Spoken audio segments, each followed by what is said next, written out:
Marco জ্যানসেনে স্তব্ধ পুরো West Indies. সেমিফাইনালে দক্ষিণ আফ্রিকা। সুপ্রিয় দর্শক, বিস্তারিত জানুন পুরো ভিডিও জুড়ে।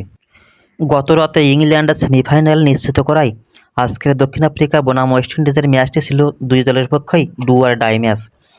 দিনের শুরুতে টসে হেরে ব্যাটিংয়ে নেমে ব্যাটিংও একেবারে ভালো হয়নি ওয়েস্ট ইন্ডিজের। তাবরিজ শামসি ও কেশব মহারাজের ঘূর্ণি জাদুতে ওয়াত হারিয়ে 8 উইকেটের বিনিময়ে 135 রান তোলে ওয়েস্ট ইন্ডিজ। 136 রানের টার্গেটে ব্যাট করতে নেমে শুরুতেই হোঁচট খায় প্রোটিয়ারা। 0 রানে ফেরেন রেজা হেন্ড্রিক্স।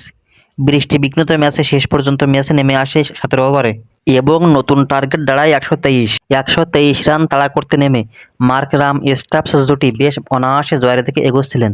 তবে রস্টন চেস আক্রমণে এসে ম্যাচের মোড় ঘুরিয়ে দেন। 3 উইকেট সাথে কিপ্টে বোলিংয়ে দলকে অবিশ্বাস্য এক জয়ের স্বপ্ন দেখাচ্ছিলেন তিনি। তবে শেষ রক্ষা হয়নি ওয়েস্ট ইন্ডিজের। শেষ ওভারে 5 রান দরকার ছিল।